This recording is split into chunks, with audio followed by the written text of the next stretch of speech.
Então, está iniciada a gravação. Tá? Semana passada, a gente viu até... Deixa eu pegar aqui. Viu até processadores e canais de ES. Né? E vamos começar vendo agora aqui padrões de interconexão externa. Né? Os padrões de interconexão externa dizem respeito a como ligar periféricos. Né? Nós estamos falando aqui de periféricos, nós estamos falando de dispositivos. Então, como nós fazemos para ligar dispositivos aos computadores?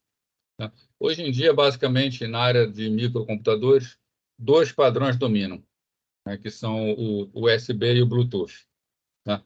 Mas tiram alguns outros, e ainda existem em alguns lugares, alguns outros. Então, alguns são importantes até para a história, para o conhecimento, e falar um pouquinho de cada um deles aqui. Né?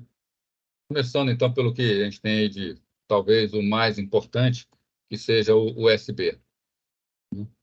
Bom, o USB, né, é sigla para Universal Serial Bus, né, ou barramento serial universal. Né? Por que serial? Né? O USB padrão ele tem 4 condutores dentro do conector. Né? Um par é usado para alimentação do dispositivo. Né? Você bota, por exemplo, um pendrive, todo dispositivo eletrônico precisa de alimentação. Então, você bota um HD externo que não tem uma fonte externa, ou você bota um pendrive, ele precisa de uma fonte de energia. Então, o USB ele fornece essa energia necessária. Tá? E o outro par é para transmissão de dados, efetivamente, tá? Para poder fazer envio e recepção de dados. Então, você tem, né, 4 condutores, sendo 2 deles para envio e recepção. Então, a gente percebe que é enviado bit a bit. Né? Se eu tenho que enviar 16 bits, 2 bytes, 16 bits, a gente chama de intervalo de sinalização, o tempo de fazer uma transmissão. Eu preciso de 16 intervalos de sinalização. Né? É diferente dos barramentos paralelos. Tá? Um barramento paralelo, você envia várias informações ao mesmo tempo. Né? Por exemplo, um microprocessador trabalha com barramento paralelo. Um microprocessador de 64 bits, ele envia 64 bits de informação de uma vez só, por sinalização, tá? Por intervalo de sinalização.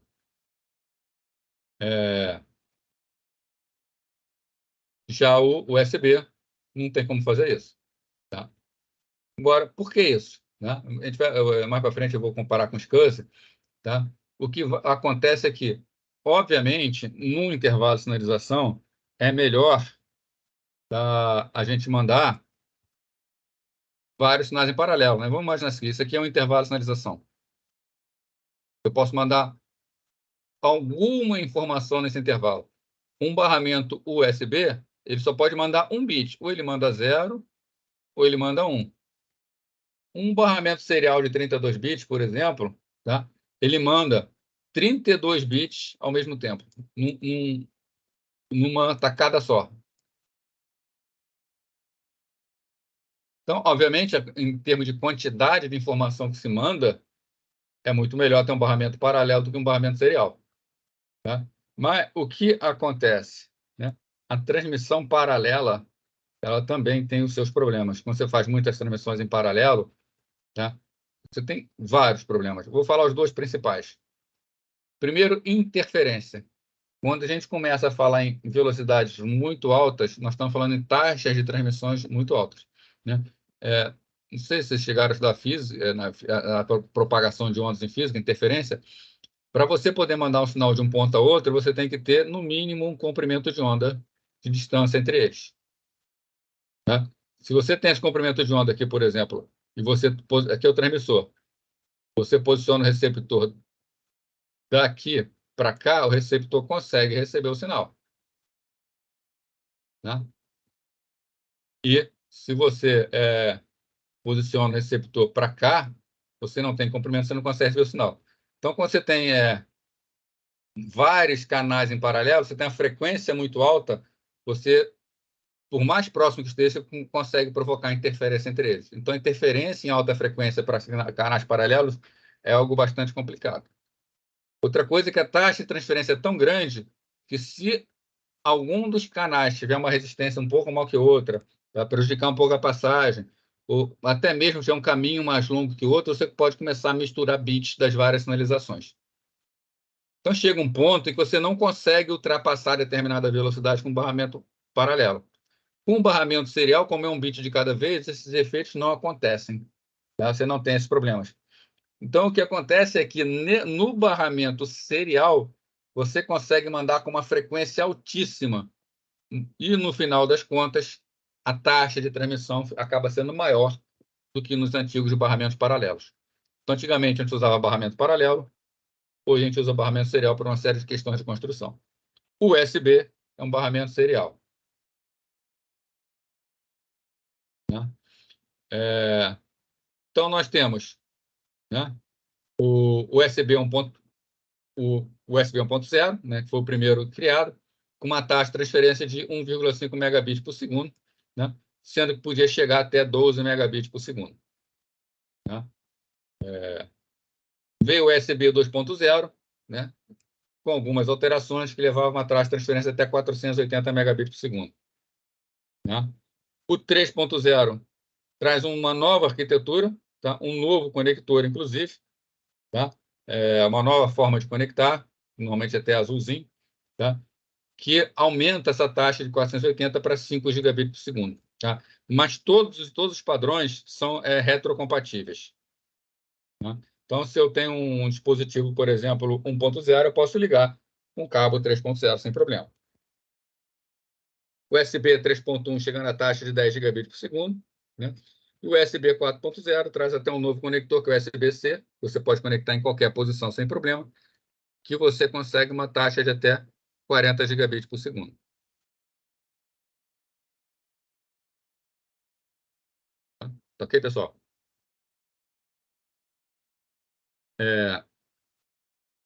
E é o padrão que domina. Né? Um outro tipo de barramento que nós temos, tá? É um barramento conhecido como FireWire. Né? Esse barramento FireWire, ele foi muito utilizado nas câmeras digitais antigas.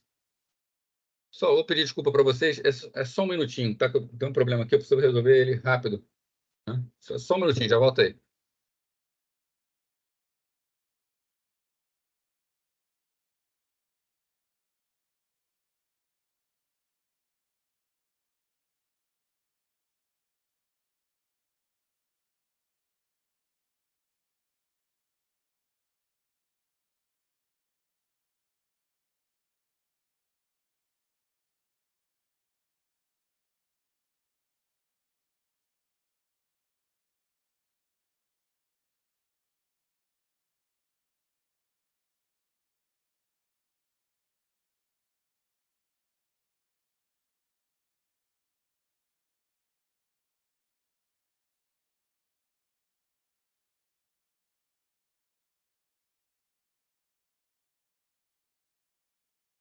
Bom, desculpa aí, gente, já resolvi aqui, tá? Deu um problema com a minha filha, mas tá feito já. Bom, então, barramento FireWire. Tá? Isso aqui foi um outro tipo de barramento, é um barramento mais antigo. Tá? Foi muito utilizado em filmadoras digitais, aquelas filmadoras que eram com fita, ou então filmadoras que tinham memória interna. A gente precisava descarregar vídeos em alta velocidade delas para computador. Tá? Até filmadores profissionais utilizaram esse barramento. Tá? Então, ele numa ponta é um conectorzinho pequenininho, chanfrado. Outra ponta ele parece até com USB, tá? Mas se você olhar de frente, ele é um conector. Ele é reto de um lado, o USB ele desce reto do lado de cá. O FireWire ele desce fazendo uma barriguinha, tá? Para encaixar em posição, facilitar o encaixe na posição correta. Tá? A gente vai ver o padrão seguinte, é o padrão SCSI, tá? Que é um padrão antigo. Esse FireWire vem em substituição ao padrão SCSI. Tá? Uma das coisas que ele faz, tá? Vou mostrar aqui o SCSI para vocês, o conector. O SCSI é um padrão paralelo. Né? Então, ele tem limite na taxa de transmissão que ele consegue fazer. Mas ele era muito utilizado, tá? Para conexões, principalmente em servidores com discos. Né? Então, a tecnologia SCSI teve que parar no tempo, por ser uma tecnologia paralela. No FireWire, como uma tecnologia serial, conseguiu taxas de transferência maiores. Tá? Então, o objetivo dele era atender às demandas por taxas de entrada e saída maiores que o SCSI não podia fornecer. né?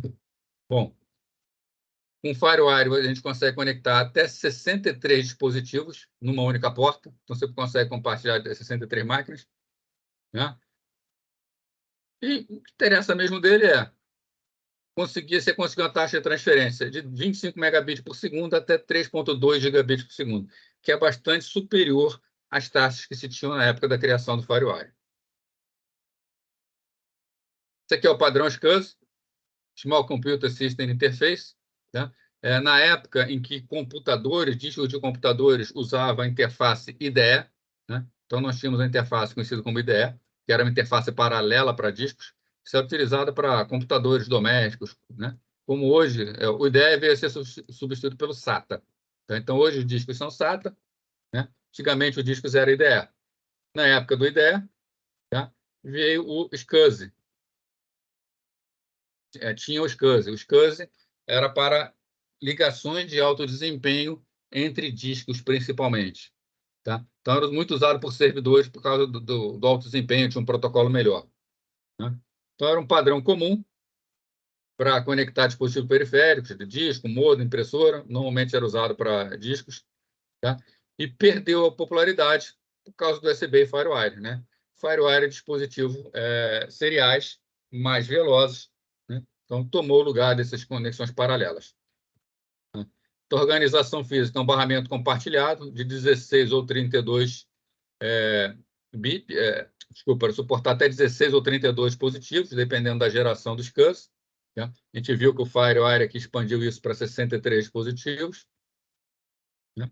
Velocidade variando de 50 megabits, 5 megabits até 160 megabits por segundo. Né? Então, a gente vê hoje em dia 160 megabits por segundo é uma velocidade muito baixa. Tá? O FireWire, que vem em substituição a ele, chega a 3,2 gigabits por segundo. Né? Um USB 4.0, 40 gigabits por segundo. Então, essa aqui é a diferença. Né? O barramento serial ele consegue uma alta taxa de sinalização. Então, a gente consegue ter uma vazão bem maior. Né? Então, aqui, limitado a 160 megabits, mata. Né? Isso aqui mata qualquer tentativa de acesso a discos modernos. Né? Então, o SCSI foi substituído, né? Tanto pelo FireWire, quanto hoje em dia pelo SATA SAS. Outro padrão de interconexão externo também bastante importante, tá, é o Thunderbolt. Então, esse aqui normalmente a gente encontra em dispositivos da Apple, né, MacBook. Né? Então, ele foi desenvolvido numa parceria Intel-Apple, tá? Em que você consegue transmitir dados em alta velocidade numa taxa de até 10 gigabits por segundo. Então, é normalmente utilizado para ligar, pode usar para ligar monitores. Tá? Na verdade, o Thunderbolt é uma interface padrão Apple que você pode ligar vários dispositivos periféricos ali. Né? E ainda fornece uma capacidade de alimentação de até 10 watts. Tá? 10 watts é uma bela fonte de energia. Tá? Então, você consegue alimentar bem dispositivos. O padrão que normalmente a gente encontra só em data center é esse InfiniBand, tá? Que ele é voltado para o mercado de servidores de ponta. Né? Então, ele tem uma arquitetura específica para fluxo de dados, tá? Entre processadores e dispositivos de entrada de série inteligente. Lembra quando a gente falou de canais de dados, processadores de dados, tá? Canais de entrada e saída que tinha uma taxa de transferência bem maior, uma maior capacidade de transferência. Tá? Então, normalmente, eles são utilizados com esse tipo aqui de conexão, esse tipo de cabo. Tá? Permite uma ligação muito extensa entre equipamentos com alta taxa de transmissão. Por exemplo, o padrão permite conectar até 64 mil servidores. Tá? A gente pode pensar que 64 mil servidores é muita coisa, mas data centers de grande porte, tá? Tem milhares, centenas de milhares de servidores. Né? Então, você pode fazer a comunicação entre esses vários servidores e dispositivos de armazenamento com uma tecnologia dessa. Então, o barramento PC Express, para quem nunca viu, né? Então, o PC Express ele é um barramento que ele vem lá de dentro do processador, conforme a gente já viu. Né? O processador ele fala PC Express, mas na placa-mãe, para você conectar dispositivos PC Express, você tem esses dois tipos de conectores. Né? Tem alguns dispositivos que usam conectores menores, tem outros que usam dispositivos maiores. Daqui é o SATA, que já está passando por um processo de extinção, né? Eu comentei com vocês que tinha o IDE, que era utilizado para discos rígidos nos computadores. O IDE é um barramento paralelo, né? Então, tinha problemas no seu limite de taxa de transmissão. Foi criado o padrão SATA. O SATA 3 chega a 6 gigabits por segundo. Tá? Mas o SATA é para ligar discos. Discos, hoje em dia, a gente está passando por aquele processo de alteração, né? De disco para SSD. Vai ter uma geração que vai chegar aqui e vai falar assim para outra. Você sabia que antigamente o computador tinha parte mecânica, tinha disco, né? Hoje em dia está sendo tudo passado para SSD, interface NVMe, tá? Mas ainda é amplamente utilizado. As placas-mães todas vêm com conectores SATA. E o SATA é o IDE. O conector IDE, na verdade, ele é de um padrão conhecido como padrão IDE-ATA. Tá? O SATA é o Serial ATA, é o padrão IDE convertido para serial, conseguindo taxas maiores. Não é bem o IDE convertido, mas a ideia do SATA é essa, tá? Barramento serial. E agora a gente chega na última parte, né, da disciplina aí, tá, onde a gente vai falar de processadores superescalares, né? Processador superescalar é o que tem de mais novo em termos, uma das coisas mais novas em termos de microprocessadores, onde na busca por desempenho, né, os processadores começam a executar instruções em paralelo, efetivamente em paralelo, para conseguir devorar instruções, né? Então, conseguir um desempenho superior. Bom, então, implementação superescalar, né? Instruções comuns podem ser iniciadas simultaneamente e executadas de modo independente, né? Então, vamos supor que você tem uma instrução aqui do tipo A recebe B mais C. E você tem uma outra D recebe E menos F. Se você olhar aqui, são duas instruções completamente independentes, né? Eu posso inverter a ordem delas? Eu posso, eu não dependo delas, né? Se eu tivesse uma outra instrução aqui, ó, J igual a A dividido por D. Eu posso executar J antes de alguma dessas? De jeito nenhum, né? Porque J depende do resultado de A e depende do resultado de D. Então, J obrigatoriamente tem que ser executada depois dessas duas. Agora, essas duas, entre elas, não existe nenhum tipo de dependência, tá? Então, algumas instruções comuns elas podem ser iniciadas simultaneamente e executadas de forma independente. É o caso dessas de cima, né? Então, leva a questões, tá? Com relação ao pipeline. Pipeline foi o que a gente viu semana passada, onde a gente conversou sobre um processador estar em estágios diferentes, está fazendo várias instruções dentro dele ao mesmo tempo, em estágios diferentes, tá? Então, uma arquitetura, uma abordagem superescalar, ela vai tentar tirar proveito do pipeline e ainda desse fato aqui, e tentar fazer com que várias coisas possam acontecer em paralelo, tá? Então, a base para uma abordagem que a gente chama de superescalar é executar instruções independente e concorrentemente em pipelines diferentes. Em vez de eu ter um único pipeline, eu posso ter uma máquina com mais de um pipeline. E essas duas instruções aqui, elas podem, por exemplo, ser jogadas em pipelines diferentes e haver um paralelismo real entre elas, né? Com isso, eu aumento ainda mais o desempenho, né? Permite ainda que instruções sejam executadas em ordem diferente da ordem do programa, né? É, outro exemplo, posso executar a instrução fora de ordem? Posso, tá? Eu posso ter isso aqui, por exemplo, ó. A igual a A mais 2. B igual C vezes D. É, E igual B vezes 3.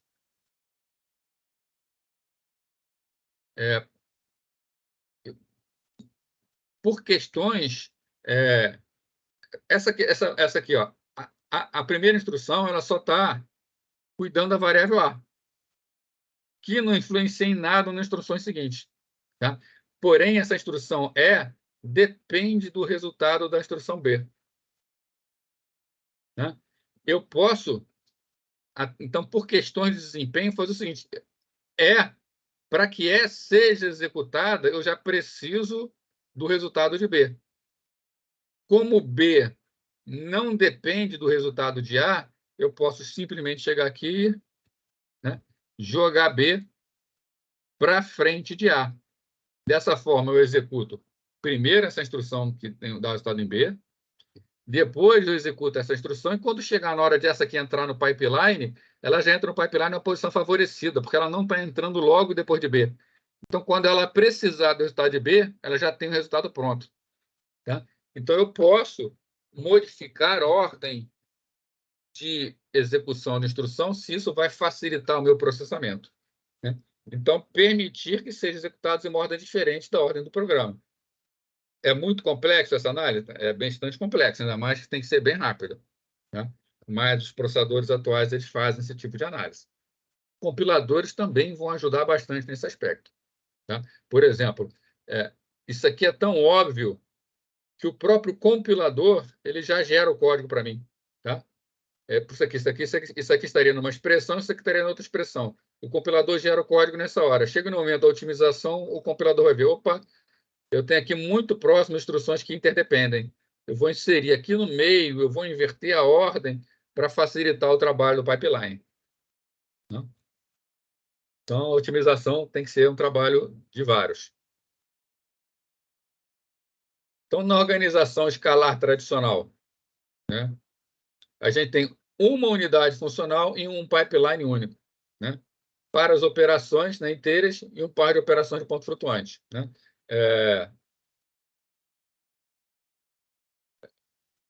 Isso que, na verdade, é esse aqui. Ó. Eu tenho aqui um pipeline, uma ULA, né, o pipeline dentro da ULA, só para operação inteira, e um pipeline, uma ULA, só para operação de pontos flutuantes. Basicamente, é o processador e o coprocessador matemático. Tá? Como paralelismo obtido? Tá? Quando eu habilito múltiplas instruções em diferentes estágios do pipeline de uma vez. Aquele pipeline que a gente viu anteriormente. Né? A primeira instrução está buscando, aí a segunda instrução está sendo buscada e a primeira está decodificando. Né? Aí já está executando a primeira, decodificando a segunda e buscando a terceira. Então, um pipeline simples, um para uma aula. Né? A arquitetura, a organização superescalar prevê o seguinte: ao invés de eu ter uma única ULA, o meu sistema possui várias ULAs, ainda mais para operação de soma, por exemplo, que é operação que é muito feita, soma e subtração. Então, várias ULAs, capacidade de soma e subtração. Né? E cada uma com pipeline próprio, de forma que eu possa jogar instruções diferentes em pipelines diferentes. Então, mesmo nessa situação aqui, ó, elas não dependem uma da outra, eu jogo uma num pipeline e outra no outro pipeline. Então, além da otimização com o pipeline, eu estou realmente paralelizando as instruções dentro do processador. Repara, pessoal, que eu não estou falando aqui de processador com múltiplos núcleos, não. É claro que pode ter vários núcleos, mas dentro de um mesmo núcleo, eu posso ter várias unidades funcionais. Tá? Então, é dentro do núcleo isso daí. Ainda posso paralelizar isso com vários núcleos. Quando eu coloco vários núcleos, eu estou falando em paralelizar programas, processos, paralelizar threads. Aqui eu estou falando em paralelizar instruções de um programa, instruções de uma thread. Tá? Um nível de paralelismo lá embaixo. Né? Então, possibilita que o processador execute o quê? Fluxo de instruções em paralelo, que não seriam em paralelo, mas ele executa em paralelo. Então, o hardware, junto com o compilador, tem que assegurar que não viole o propósito do programa. Eu posso paralelizar, desde que, é claro, isso não influencie no resultado do programa.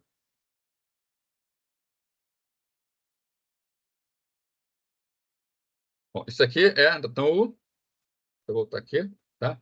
Isso aqui é o pipeline. Aqui. Isso aqui é a organização superescalar. Então, o que é o super pipeline?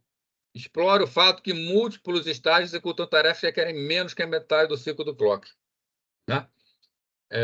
Então, vou botar aqui. Isso aqui é o pipeline normal. Eu tenho uma única unidade e um único pipeline. Tá? Então, eu tenho o ciclo de busca, o ciclo de decodificação, o ciclo de execução, ele está quadriculado, e o ciclo de escrita. Então, um pipeline aqui de 4 estágios. Tá? Então, a primeira instrução sendo buscada, decodificada, executada e gravado. A segunda sendo buscada enquanto a primeira é decodificada, sendo decodificada enquanto a primeira é executada, e por aí vai. Uma arquitetura de super pipeline faz o quê? Tá? Ele pega e funciona como uma espécie de overclock. Tá? Começou a buscar a primeira, tem um canal de entrada de saída que pediu a primeira, está recebendo, já está pedindo a segunda. Aqui já tá, começa a pedir a terceira, começa a pedir a quarta, então eu não preciso completar um estágio de pipeline já para começar o próximo.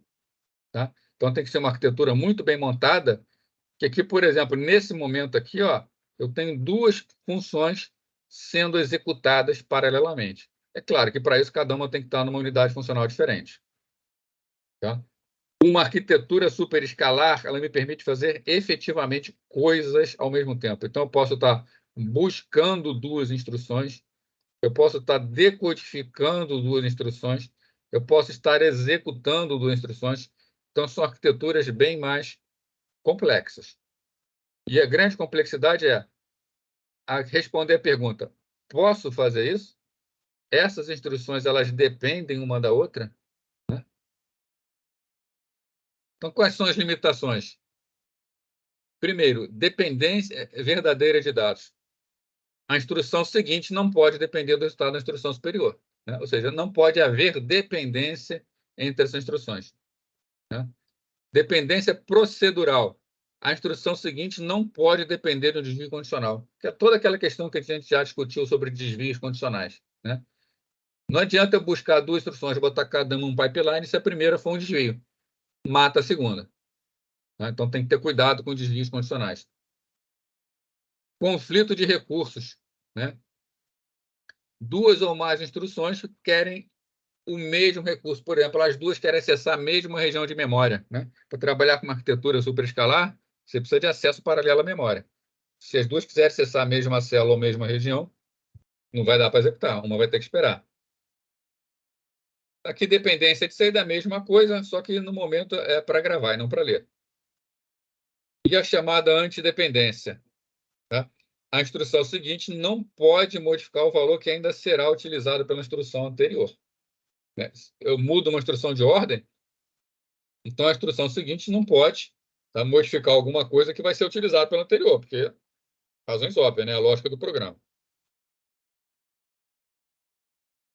Então, nesse caso, a gente fala que o paralelismo dentro da máquina vai poder ser em nível de instrução. Tá? Ele existe quando as instruções são independentes, né? Assim podem ser executadas em paralelo. Ou seja, aquilo que a gente discutiu alguns slides atrás. Tá? Que só entrou uma mensagem aqui que me atrapalhou agora, tá? Então vamos lá. Desculpa a perda de concentração aqui. Né? Então, existe construções de sequência, não pode ser executada em paralelo. Onde é que eu estava aqui? Acabei me perdendo aqui, gente, que entrou uma mensagem importante aqui. Vou começar de novo aqui. Desculpa aí, desculpa. Então, nível de instrução. Existe quando instruções de uma sequência são independentes, assim pode ser executado em paralelo. Aquilo que a gente tinha visto antes, né? A igual a B mais C, D igual a E mais F. Elas são completamente independentes, então não tem problema nenhum. Tá? E ainda pela frequência da dependência, os dados da dependência procedurais de código. Tá? Conforme elas fazem saltos. Se existem dependências de salto entre instruções, eu posso ter um paralelismo a nível de instrução, se não existisse dependência. Agora, em nível de máquina, em nível de hardware, depende do processador obter vantagem desse paralelismo, do processador conseguir fazer isso. Tá? Do processador conseguir efetivamente colocar 2 instruções em paralelo. vai depender da quantidade de instruções que podem ser obtidas e executadas ao mesmo tempo, ou seja, ele consegue buscar essas instruções ao mesmo tempo? Estão disponíveis na cache? Eu consigo esse acesso à memória? Tá? E velocidade e sofisticação que o processador usa para localizar instruções que são independentes. Então, o processador ele precisa de uma forma, de uma lógica extremamente rápida para saber se as instruções são dependentes ou não. Repara que a gente está falando de instruções que ainda sequer foram executadas. Tá? Então, determinar a dependência entre elas é uma tarefa bastante difícil. Claro que se eu tenho instrução de tamanho fixo, isso melhora muito o paralelismo e nível de instrução. Tá? Porque se eu tenho arquiteturas como a x86 da Intel, onde a instrução pode ter um tamanho super variado, tá? Desde um único byte até vários bytes, né? Fica muito difícil tentar adivinhar o que vai fazer no futuro. Agora, máquinas RISC, que tem instruções de tamanho físico, a gente consegue, com mais facilidade, manter arquiteturas superescalares. Então, o paralelismo da máquina não é simplesmente uma questão de ter múltiplos estágios de pipeline. Tá? Ele precisa ser capaz de identificar esse paralelismo e realizar a busca. Tá? Então, uma parte fundamental da arquitetura superescalar é o que se chama de emissão de instrução, né? Que é o processo de iniciar a execução da instrução. Né? Então, existe um protocolo utilizado para fazer a emissão dessas instruções. Tá? Basicamente, existe um buffer, uma região de memória, onde as instruções estão sendo decodificadas, antecedências e jogadas lá dentro, e o processador vai buscar aquelas que ainda não têm dependência. Né? Então, ele está tentando olhar para frente para localizar aquelas que podem ser trazidas para o pipeline. Então, tipo de ordenação. É importante a ordem que as instruções são lidas, a ordem que as instruções são executadas e como atualizam. Falando sobre cada uma delas, né? O resultado tem que ser correto. Tá? Então, o processador deve acomodar várias dependências e conflitos como os que foram discutidos. Tá? Então, vamos discutir essas três ordens aí. Primeiro, emissão em ordem com conclusão em ordem. As instruções chegarem e serem disponibilizadas em ordem, serem executadas na ordem e ser tudo gravado na ordem. Essa é a política mais simples que tem de emissão. É o pipeline comum. Né? Então, essa ordem, tá? Emissão em ordem, conclusão em ordem, não tira vantagem para a arquitetura superescalar. Né? A vantagem da arquitetura superescalar é poder executar em paralelo. Então, para isso, ela precisa ter a capacidade de alterar a ordem das instruções. Tem uma outra política que é chamada emissão em ordem, tá? Com conclusão fora de ordem. Tá? Então, é usada por processadores RISC, tá? Escalares, para melhorar o desempenho das instruções que requerem múltiplos ciclos. Você pega e você vai recebendo as instruções todas em ordem, mas você tem algumas instruções que têm ciclos menores. Então, você consegue terminar uma antes da outra. Tá? Nesse caso, você está fazendo uso da arquitetura superescalar. Né? A emissão de instrução é parada por um conflito de recurso, né? Ou seja, você vai emitindo instrução e vai executando. De repente, você pega uma instrução, que você não é o processador, né? O processador pega uma instrução que percebe que essa instrução depende de algo que ainda será processado. O processador ele vai ter que parar, vai ter que segurar essa instrução até que esse conflito seja resolvido. Então, requer uma lógica de instruções mais complexa. Né? É mais difícil lidar com interrupções e exceções. Tá? Agora, emissão fora de ordem, conclusão fora de ordem. Isso aqui é realmente eu iniciar antes uma instrução que seria executada depois de outra. Né? O que o processador faz? Ele sai decodificando instruções até o ponto em que não haja mais dependência ou conflito. Né? Então, ele tem um buffer, que é conhecido como um buffer de janela de instruções, em que ele vai pegando as instruções e vai jogando dentro desse buffer. E ele está tomando conta dos conflitos que podem ser gerados no buffer. Se, de repente, tá, uma instrução é decodificada e ela é colocada na janela de instruções, isso pode causar um conflito, tá? As instruções conflitantes não serão selecionadas para a janela, né? Então, a unidade funcional, tá? Ela é determinante, né? Então, qualquer uma instrução desse buffer vai poder ser emitida, tá? Então, ela desde que a unidade esteja disponível e não cause nenhum conflito. Ou seja, o buffer da janela de instruções, ele contém todas as instruções já decodificadas, tá? E dentro delas tem instruções que conflitam umas com as outras e outras que não conflitam. Se uma instrução não conflita com nenhuma outra, ela pode ser executada. Se duas instruções conflitam entre si, tem que ser buscada a que vinha primeiro na ordem. A ideia dessa arquitetura superescalar é, na verdade, que vocês conheçam o que é, ter uma noção, né? A gente não vai exigir nenhum conhecimento mais aprofundado disso, tá?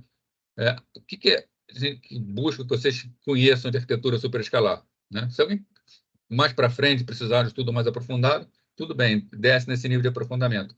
Mas o que faz uma arquitetura superescalar?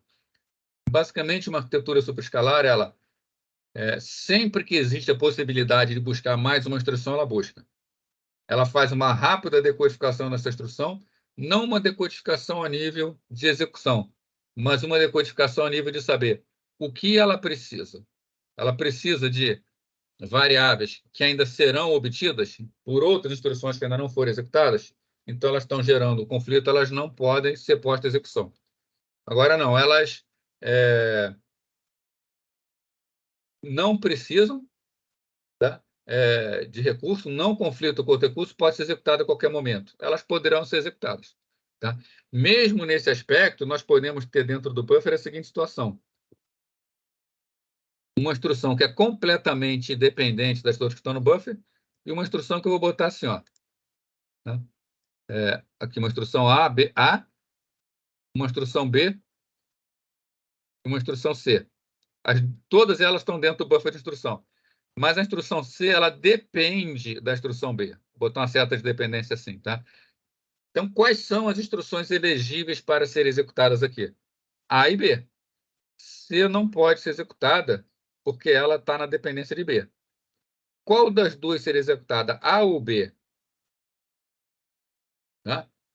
Pode ser que o processador resolva que é melhor primeiro executar B, que aí já mata logo a dependência com C. Então, ele joga B, vou botar aqui, vou botar aqui também, D e E. Isso porque ela tem duas unidades superescalares. Se só tiver A, uma lá em cima não resolve nada. Aqui E depende de D. Então, ele pode mandar para as unidades funcionais A, B ou D. Todas essas são elegíveis.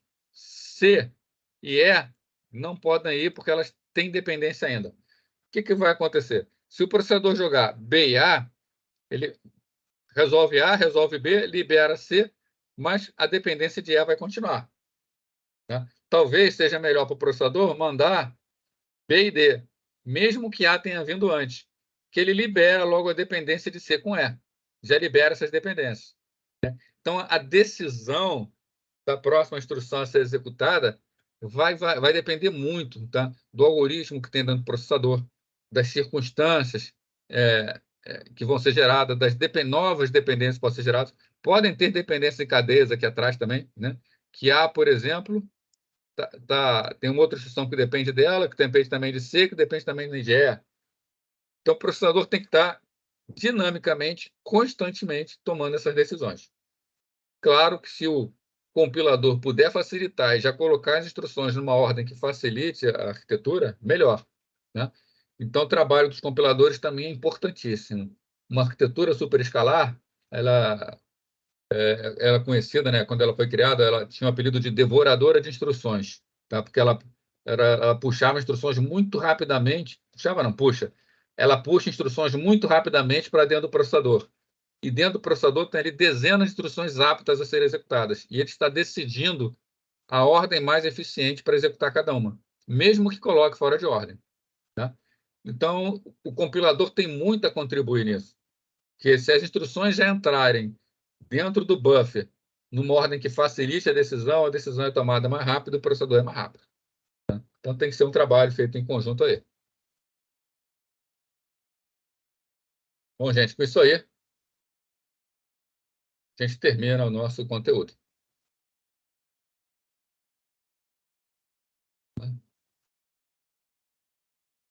Gente quer uma dúvida, falar alguma coisa, perguntar? Já sei que vão perguntar da prova, então deixa eu antecipar aqui, né? Eu não fiz a prova ainda, já vou fazer essa semana. Esse final de semana eu já pretendo terminar, né? E aí na semana que vem já tem condições de conversar melhor sobre ela, tá?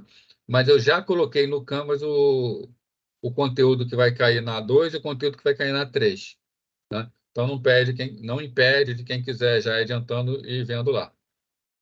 Então no Canvas já tem lá o material a ser estudado. E aí, quando eu tiver a prova pronta, na semana que vem, eu tenho condições de conversar de maneira mais facilitada com vocês.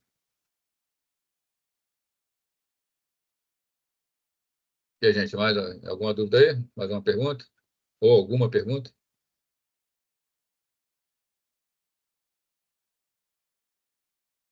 Bom, gente, então, era isso aí que a gente tinha para ver, tá? Bom final de semana aí para vocês e até semana que vem.